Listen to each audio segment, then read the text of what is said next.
Hey guys, welcome back to the channel. Another little sit and greet like we did last time. This time, this is my buddy Taylor Watkins. You guys know that I have talked about joining recently with Omega Custom Tackle. Taylor Watkins is actually the new owner of Omega Custom Tackle, along with a professional angler, a three-time NPFL champion. So he's got lots of accomplishments there. He's planning on fishing all of the Bassmaster Opens. We're going to get into some of that. We're going to have some very, very detailed jig conversations. You guys really seemed to like my video this summer when we went into some really detail about some of the new football tungsten jigs. So we're going to talk about some of those, and we may even get into some LBJ talk. Yeah, that's right. Possibly an LBJ coming. So we're going to get into some of that. I'm really excited to visit with Taylor. I haven't talked to him in a while. So before we get any further, let's bring him in. Mr. Watkins. Little flip flop with the phone. Bingo. You're getting good at this, Bubba. You're getting good at this. Now I have no sound. I can't hear you. Yeah. Are you muted? I see mute. There we go. Bingo. No matter how many times we try to, yeah, we are. We're professionals. No matter how many times we try to do it, we can't get it right. Looks like you're having a nice little weekend at home today. Sure, I'm recovering, man. I got the East Tennessee show special. Yep. If you know anything about that, sore throat, nasal drainage. I mean, it was so bad that I couldn't even talk for 2 days. Like, you tried to call me, I was just like not even answering the phone. I mean, it was hard to even make out a word. And during that, I went and picked up my new boat, and we were trying to fill out paperwork. And I felt like one of these, like, no offense or anything, but like a deaf person, like, yeah. Finally I just got out my phone. I started typing out what I was trying to say and just holding it up. It was terrible. And all that was just left over from working the show last weekend. I guess so. Whenever I woke up Monday morning, it felt like somebody had a torch just to my throat and to my nostrils and stuff. And I'm like, oh boy, here we go. What show were you working last weekend? East Tennessee Fishing Show. It's okay. They're just big, man. It's really grown, and it was an okay show for us. It wasn't like we didn't knock it out of the park, but we're trying to get our name more in this East Tennessee area and growing the Omega brand in this area. And so yeah, we got to meet a lot of people and share what we're trying to do. I didn't even think about that, but you being there in East Tennessee now, when you purchased Omega, it's primarily was a Missouri-based company, correct? And has been since the very beginning, really. Yeah, that Midwest area is just Omega territory. Just Play those Ozarks, Table Rock. We've got a big presence in Texas, and I'm sure I see several orders coming from Oklahoma and stuff, Illinois. But yeah, just that Midwest region right in there is just kind of always been the Omega territory, and gosh, this Tennessee area is it's a tough market. Everybody that walks by, oh man, I build my own jigs. It's oh like, really? Well, it's just a different market out here, and but we definitely connected with some people, and I'm excited about it. It's going to take some time, but we're going to grow it. Is that East Tennessee show? Is it in Knoxville? Yeah. Yep. Annual show. I never went to that as a kid or anything, or if it was there, I didn't go. I never experienced anything like that, but yeah, I can see where a lot of guys out there are into their own craft of tying up jigs. We got a bunch of them around here too. I think there's a little bit of those guys everywhere, to be honest with you. Yeah, there is, but after we show them our products and stuff, they're like, oh man, that I like that. And then I'll hit them with, well, you can buy our heads and put your skirt on it. And they're like, really? So, we sell in bulk. So you can buy 25 heads and put your own skirts on, tie your own skirts, whatever you like, use our heads and our hooks. And I mean, we've got some good products. So if you don't like exactly the skirt that we offer, just buy in bulk and tie up your own. And then you don't have to sit around pour them, paint them. That's the painstaking part, is the pouring the paint and all that stuff. Tying skirts, that's the fun part. Yeah, absolutely. I know that the first time that I saw those jigs, the football jig was whenever I was rooming with the Remnants, and he he had an Omega wrap that year and everything. That was in 2007. Yeah. That's been a minute. That's been a minute, but I've always had some Omega football jigs in my lineup ever since then, because that company always kind of based, like you said, it was in here in the Midwest. It was really an Ozark, type deal. A lot of the Ozarks, and that jig is just really a lot of qualities that went towards what we were doing here in Oklahoma. So football jigs, the finesse jigs, all that stuff, all the same stuff. So I've used them for quite some time. You also fish the NPFL. Are you going to fish the NPFL this year? That's a big question I wanted to ask you. No, man, that was a hard decision. Whenever they released the schedule and released the pay schedule and the payout and all that stuff, it was almost kind of a no-brainer for me to go to the opens, which whenever I started the NPFL, that was my goal. I've never fished an open before because financially it didn't make sense. And so when I started, I wanted to fish NPFL and have that be my, platform that I stood on. And then I could go fish 3 of the opens and hopefully qualify for the elites. And that was my plan. Like, fish NPFL, fish 3 opens every year. Mm-hmm. And it didn't matter if it took me 5 years to qualify. I had my platform that I was going to stand on. Well, things change, of course, and we're in the fishing industry. Nothing stays the same for longer than a year. And, things changed. Opens changed their, qualification. NPFL changed their entry fees, payout, and schedule. I mean, that schedule was Texas, Oklahoma, whereas this past year it was, Tennessee, South Carolina. I mean, the furthest I drove was to Florida. Yeah. So, it just kind of all lined up to where it made more sense to go fish the opens this year. I've got some sponsor backing, where I don't have that financial burden, I guess, as much to go fish the opens. Like, I don't expect to go make a bunch of money at the opens. The goal in the opens is to qualify, and I don't have to worry about that financial burden quite so much. Now, is there some financial aspects there? Yes. But is it more feasible for me to possibly break even where I'm at right now? Absolutely. Yeah. So I feel like this is my year to go after it, go chase it, and then the NPFL will always be there, and I feel confident that if I wanted to go back, that they would absolutely have me back. So. Well, I know that your wife and I both have been proponents of trying to encourage you to fish both and to fish the NPFL, because, man, I think of all the leagues that are out there right now, and just going through the opens, I know that the NPFL is and has been very lucrative for you, especially. And just looking at that schedule next year, along with the payback structure, it's probably one of the best payback structures now of any schedule that's out there on the internet. I know that's been a hard thing for you to decide to do, but I understand chasing the dream. And like I said, I'm guilty of that myself. It's just, I know, what an uphill grind that's going to be. But hey, it can be done. You're living proof. So yeah. But the other aspect of it too is Omega. Like, I have you dependent on me for Omega. I have other guys that are dependent on me for Omega. My wife depends on me for Omega. Which I know she would take care of everything that she possibly could, but she can't do it all by herself. Right.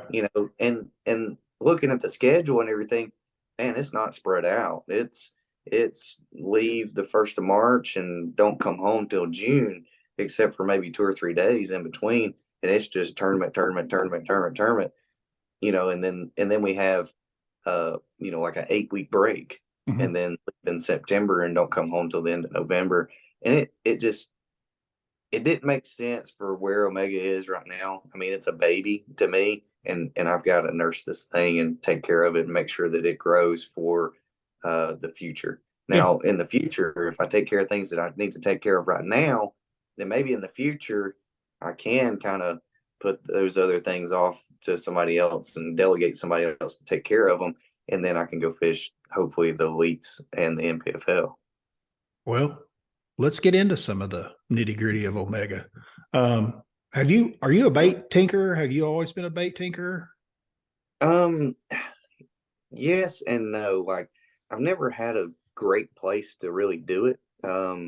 Whenever I lived in Alabama, I had an awesome shop and all that stuff, and I really used to kind of dig in and do some wild and crazy stuff, with a frog or a spinner bait, or Right. play with things like that. Since we moved here to Tennessee, like, we're in a pretty small house, and I don't have a great garage and places to really play with things like that. But um, you know, I like I know what I like. Yeah. I've spent enough time fishing. I know what I like and I know what I don't like. So, I'm a pretty simple guy. I don't get wild and crazy with a whole bunch of things. And I think I'm going to kind of take that approach with the Omega side of things. And, you've got these other companies that they'll throw stuff out there to the wall and see if it sticks. I don't want to do that. I want to get the core things that work, and the core things that whenever a guy buys it, he knows for a fact that he's going to be, he's going to be able to catch fish on that and depend on it. Well, which Omega jig is your favorite? Which one do you fish with the most, do you think, right now?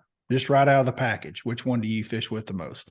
I mean, I'm just going to say like 1/2 ounce flipping jig. I mean, that's just a normal do, but man, finesse, like I've got my finesse, the guys that I like and all that. But one of the ones that's really caught my attention, and I haven't gotten to spend a ton of time with it, but it's that Pro Mega jig. Yeah.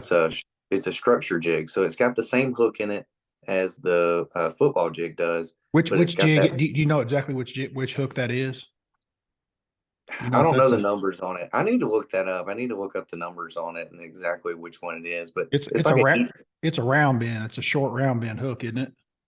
well, in the Pro Mega, it's that EWG style hook. Okay. That's the same one that's in the football jig. Okay. But Roger Fitzpatrick was really kind of the one behind this Pro Mega jig. He was winning BFLs and just tearing it up out there at Lake of the Ozarks and throwing a football jig. And he was like, man, we need to build something that ain't throwing these brush piles. And so, but he liked the hook that was in that Pro Mega, or I mean, excuse me, in that football.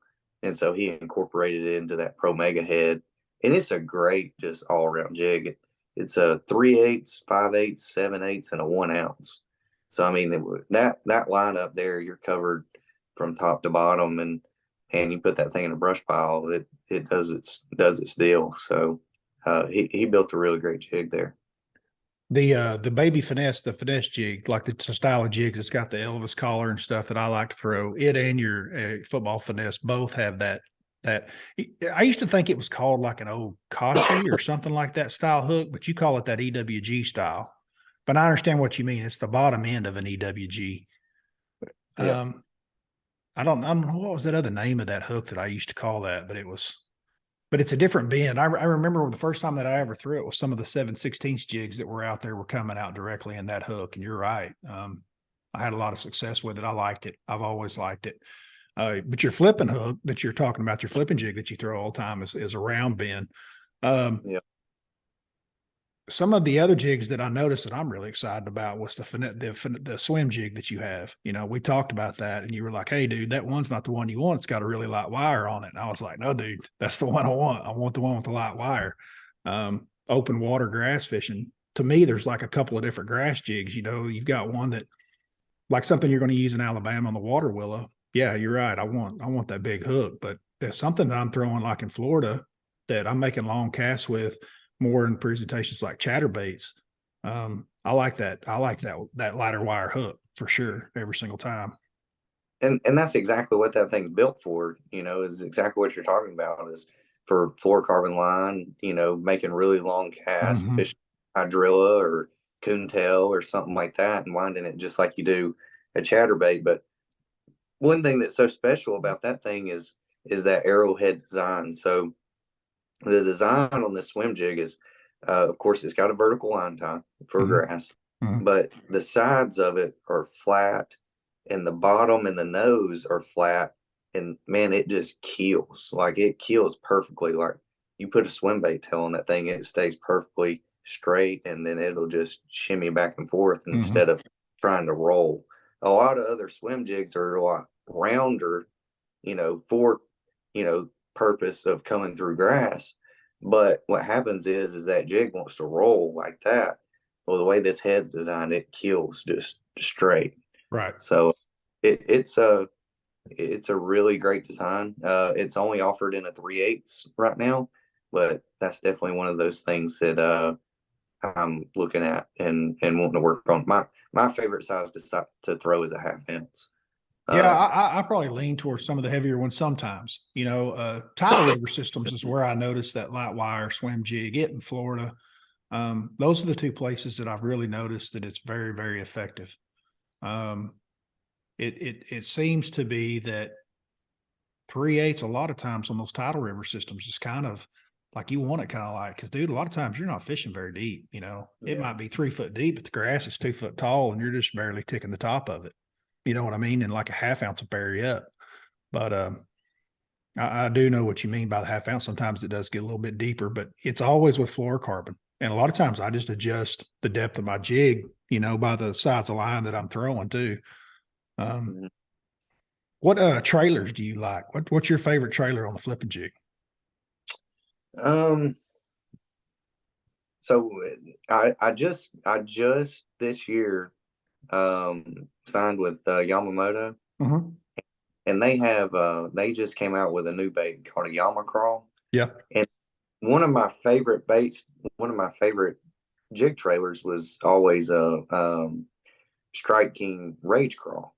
Yeah. So I'm excited about this Yama Crawl because it's got kind of the same action, same kind of legs. But what I'm most excited about this thing is the Z Crawl, or the not the Z Crawl, but the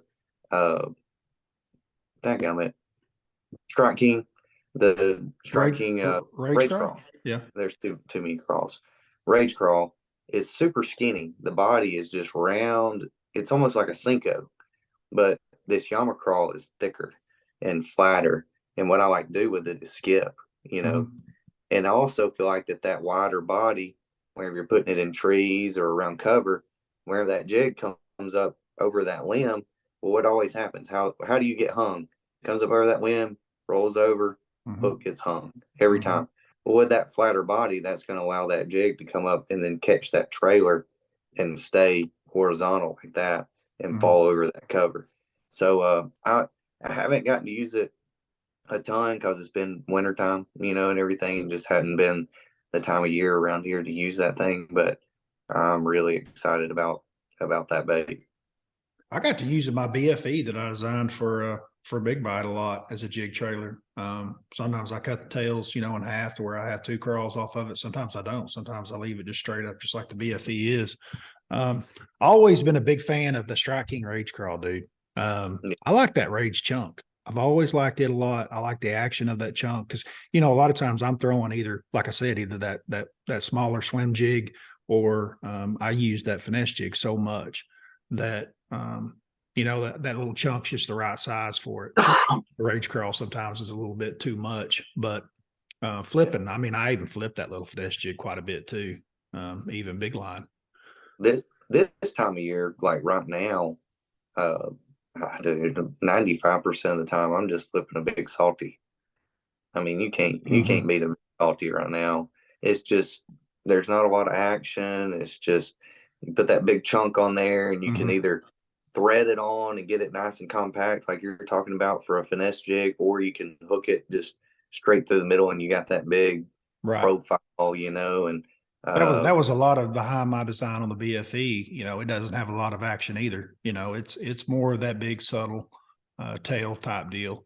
I had never really had that much success with those big zoom trailers like that, or the deader action jig trailers so much until I'd gone out east. That tended to be east of the Mississippi River. It seemed like here in Oklahoma, I mean, I say that. I mean, I guess we got bit on pork chunks and stuff back in the day, but that was a long time ago. But I remember being pretty serious about throwing my pork. And there was one time, I mean, all that, those days are gone. I don't feel that way anymore, but I used to be like, you got to have this pork on. And, you know, you had to keep it wet or it'd dry out if you ran from one end of the lake to the other. And that was always aggravating. But, you know, you'd take it off your hook and put it back in your bottle. And you may not be old enough to remember any of this, dude. No, I Did do. you ever fish with some pork chunks? I did. So I got a hilarious story about pork chunk though. Uh, so my parents, whenever I grew up, my mom and stepdad would come and pick up. Dude, I'm getting blown up. I don't know if you can hear that or not. Nope. My mom and stepdad would come pick me up, and we would go to Lake Gunnersville, and they'd let me and my brother fish till dark. And then they'd put us down. They'd take our sleeping bags, put us in the sleeping bags, and they'd fish all night. And then wake us up in the morning, you know, where it got daylight, and let us fish for an hour or two, and we get home. Well, we were fishing one night, and my stepdad's standing on the front deck, and we're kind of getting close to the bank, and a blue herring was on the bank, and it was dark, you couldn't see. He threw that jig up there to the bank, and this blue herring flew off of the bank and come straight at us. And whenever he comes straight at him, my stepdad kind of fell off the back deck and landed right on a pork chunk bottle, right on his butt cheek. And I'm talking about that joker had a pork chunk bottle bruise on his butt cheek for like a week. Oh man. Yeah, I guess they could be dangerous. I never thought about that. Yeah.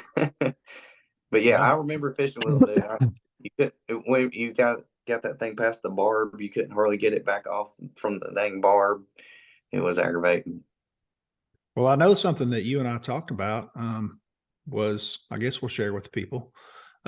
We had talked about possibly working on designing an LBJ, the bait that I've thrown for a long time, the jig that I've kind of worked on and had myself here at home. And a buddy of mine's been tying for the last 15 years for me. Really excited about that. Like being able to do that with Omega and with you. And it's not going to be a fast process, you know, it's something that you and I talked about. It's going to take some time, but man, a true LBJ would be awesome.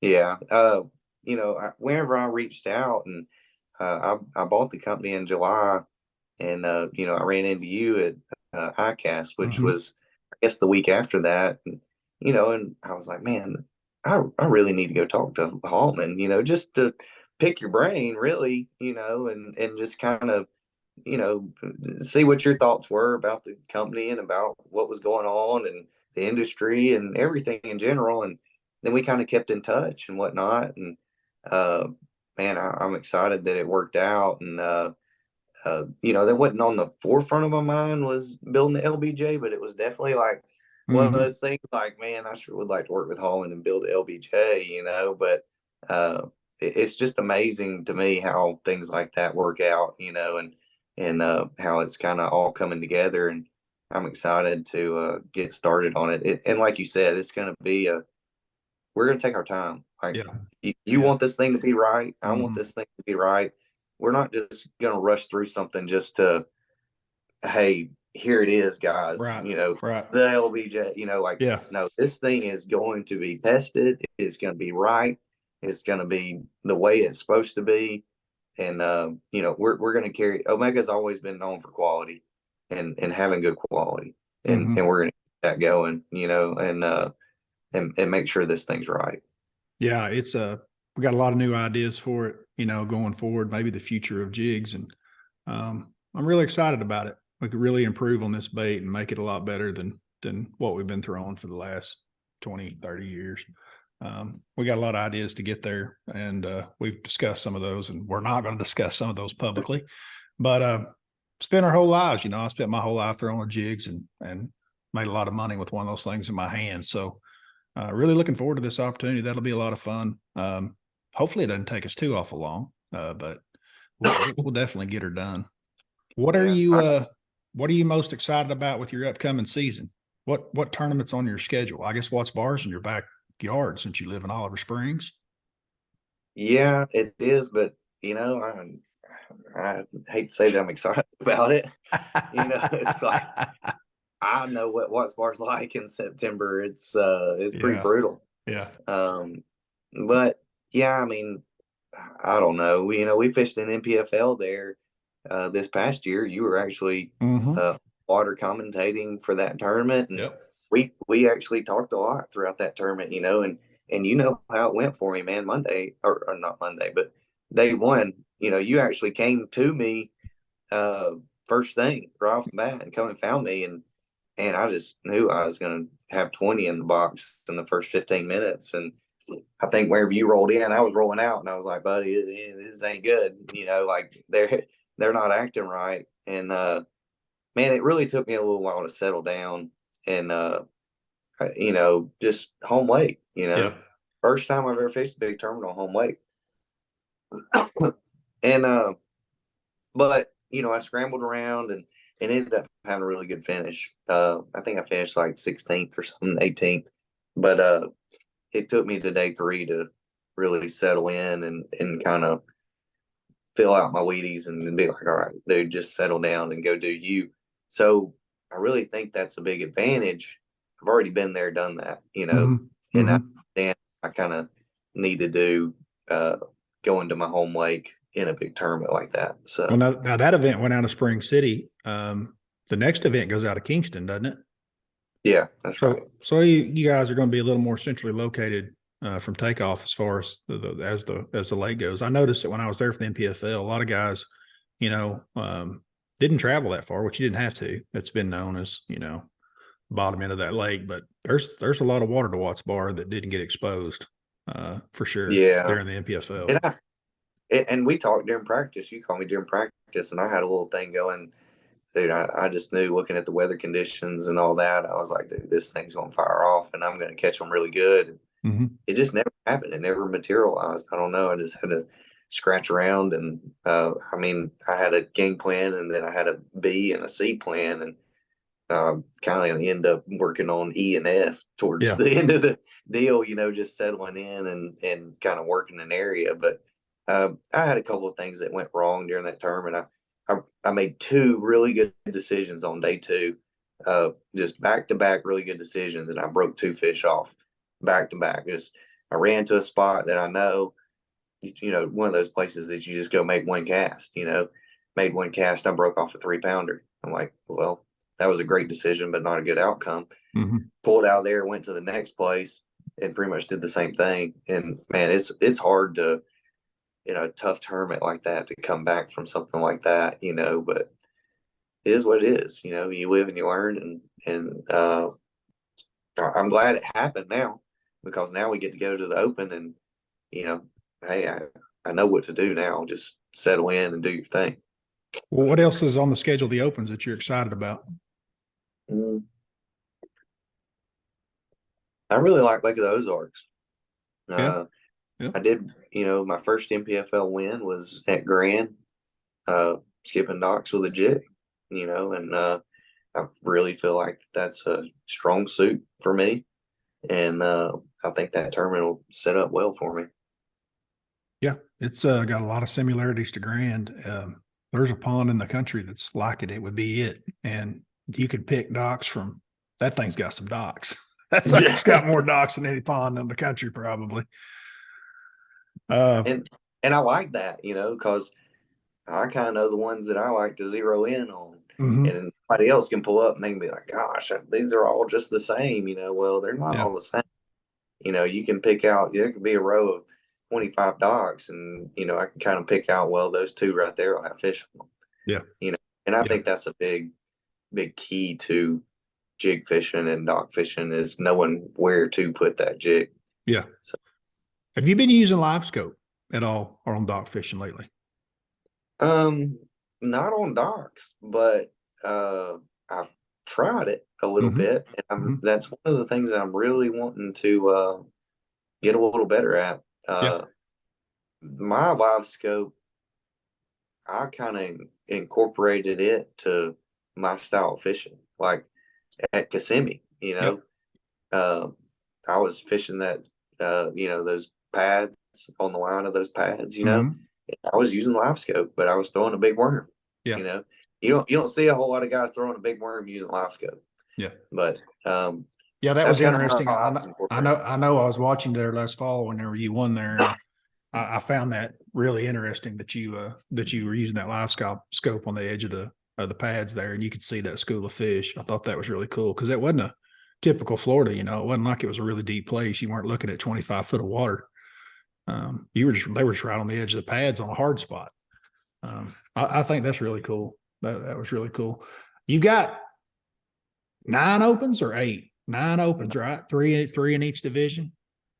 Yeah. Dude, I wish y'all the luck on that. That is an uphill battle, but it's not anything I don't think you can get done. I talked to Panger. He's all in, and Upshaw. I talked to him the other day, and he's all in. There's a lot of you guys that are capable of getting it done, and I'm pulling for each and every single one of y'all. I hope it goes well, because it's if it doesn't go well, man, you just got to keep your eyes on the positives, because it's a long road, and a guy like you can make it 100%. You just got to keep grinding. You know what I mean? Yeah. I just want to keep fishing the way that I've been fishing. I feel like a lot of guys go to that and maybe change what they're doing. I know how to fish for points. Like, I can fish for points. But if I get the opportunity, I want to mash on the throat too. Yeah. Yeah. And that's what we're going to do. That's kind of how the approach that I took to NPFL the first year. Dude, I had to make checks. Like, if I didn't make checks, I wasn't going to make it. And I do that. Like, funds were limited. I didn't have a ton of money to just, whatever. If I lose 30 grand, oh well. Like, no, it wasn't like that. And so that's what I did. I cut checks, and then right there at the end, I'm like, hey, we've done good. I've made some money. Like, let's really push it here at this last one and see what happens. And man, that really just Katie barred the door for me to, know that, hey, I'm capable of doing this, and competing and holding my own. So it's been fun. I got a reality check at Hartwell, but it was my fault, and I'm glad it happened, because now I see it. I went chasing the dock talk, what the fish should be doing that time of year, and it got one doing something that I feel like that I'm pretty decent at, bed fishing up shallow, and that really opened my eyes. Hey, go do your own thing. Don't worry about all this other crap. Yeah, you hear it over and over and over, but it's so easy to get down that road. I've experienced it. I've lived it firsthand. Believe me, more times than I can count. And it's a hard thing to ignore. But you're right. You got to just stick to your guns and do what suits you best, and look for the type of water that you feel most comfortable in all the time. Yeah, yeah. And I want to do that this year. I don't know that I have the freedom that I've had in the NPFL to, like, run and gun, like, bounce around and everything. Yeah. But I feel like I've gotten better in these last 6 to 8 months of getting in an area and exploiting that area. Just as far as Sandusky Bay, I had a really good tournament. And I really only had like 2 places that I was fishing, and just hunkered down and caught what was there. And kind of the same thing at Kissimmee. I just kind of zeroed in on this area and really hunkered down. So I think I might be able to do more of the same. You just kind of got to see at the end of the practice, am I in contentions? What can I catch? What do I need? Where do I need to be? And make those decisions on the fly. So amongst all this, fishing, Omega Tackle, wife, you're still trying to hold down a full-time job too, right? Yeah. I work in sales, like we've talked about it, and but it's exciting because the industry that I love and that I work in, I'm kind of like triple dipping into it a little bit too. So some of our biggest customers are Mastercraft boats and Taiga boats, and we build the seats and stuff for those 2 brands. And we got another company too, Aviara, which is owned by Mastercraft. Probably not many guys in the our realm of things know who that Mhm. is. It's a big yacht company down in Yeah. Florida. But you know, I get to go talk to some of these boat companies and do different things. And man, I've got a project that I'm working on right now that I'm just super excited about. And I can't talk about it, of course, but uh, um, I think it's gonna be awesome. Like this is something that I'm getting to do right now. And dude, it don't matter how tired I am. It don't matter what it is or what's going on. Like, man, I've put my blood, sweat, and tears into this thing, and I think it's gonna go. So, like, uh, I'm excited about it. Dude, I'm not gonna lie to you. I am tired. I pulled a new boat in the driveway 2 days ago, and so I was like, well, before I pull my old boat out of the garage, like I got stuff I need to do, and I had to get that wrap off, from last year, and so I recruited both two of my children this morning. And I was like, y'all need to come out and help Dad today. And so we're out there with the heat gun and all this stuff, and because it's cold here in Oklahoma, and I'm trying to get that wrap off out there in the garage, and man, that task never ever is fun. Mm. But I will say that this year was probably the easiest and quickest we've ever gotten one off. I think we got it off probably in a total of about 2 hours. But then you've got all the glue resin and stuff that you gotta get off too. And man, I'm ready to get that boat pulled out of the garage, stick my new one in there. I've got everything cleaned out of it. I've got a lot of tackle done. I just need to the fun part, the Yeah, restocking for the year, because man, I'm about to get out of here, and I'm ready to go. I'm ready to get on the road and get to Florida. I've had enough of this cold weather. Now, sure enough, it's just never fails for me. We go to Florida early in the year every year, and it seems like it's always the same thing. I get down there and it's like 80 degrees. You know what I mean? And then yeah, like the next day, the cold front comes in and it's cold the entire week that I'm there. So we're going to be down there for 2 weeks. So at some point, it's got to warm up some. I'm hoping, but yeah. Well, I'm excited with Omega this year, dude. I'm excited to be able to catch a bunch of fish. I'm with the Omega stuff. I'm really excited about working on the LBJ. Dude, what I'm most excited about is the spinner baits. It really is. I'm a spinner bait fisherman. I'm a spinner bait junkie. Even in Florida, I like throwing it. I like throwing it where a lot of guys are throwing chatter baits. It's a different look, different change up. And them biggins, they still eat that blade. yeah. And I've been working on it too. We've got a special spinnerbait. It's kind of like a little hidden gem, I think, around especially around the Ozarks. But it's a good little bait. I've been testing that thing, putting different blades on it and different combos and stuff, and I think I about got it dialed in, to where it needs to be. And we're just going. We just need to update the website a little bit, and it's so broad right now. There's so many options, and which that's great. Like we've got something for everybody. But like I said at the beginning, we gotta make this thing like my fishing. Like we're gonna condense this thing down to the Mm-hmm. things that work. And this is what we believe in. This is what works. And I want everybody else to have confidence in when they buy it, they know it's going to work and it's going to catch them. And it's going to come to you just like it's comes to me or Bradley. Yeah. Like it needs to be that way. Like I don't want something on there that I'm like, I don't even use that. Like we're not going to have any of that. So I'm a meat and potatoes angler too. I'm not a big color guy. I'm black and blues and browns and green pumpkins. And other than that, I want to change something else, whether it be the size or the weight or the fall rate. It's not usually the colors. So I'm kind of like you. I keep it pretty stupid simple. I have to because I'm not that smart. So things can get pretty confusing pretty quick. Where can everybody find you? You got social media, you got the ticky tack, you got oh yeah, you I got got it it all. all. Taylor Watkins fishing. All Uh, right. Dude, I'm going all in this year too. We're gonna be filming and posting YouTubes and ticky tackies and Oh, the whole deal. So you're gonna get to see the good, the bad, the ugly. I'm gonna try my best. It don't matter how mad I am. I'm gonna turn that thing on. I don't know. I might give it a glare, because yeah. I'm pissed off. But man, I'm gonna try my best to just let y'all hop in the passenger seat and ride along. See what it's like to go through this gauntlet they call the Bassmaster Opens. Yeah. Yeah. Well, dude, for everybody that's watching, I'll put a link down below for Tackle Warehouse, all the Omega stuff that you've got at Tackle Warehouse, and then anything else that you guys want to look at, you can go to what is it, OmegaCustomTackle.com. Is that right? Yep, that's Okay, it. cool. Dang, my brain's starting to work better. Must be getting close to fishing season.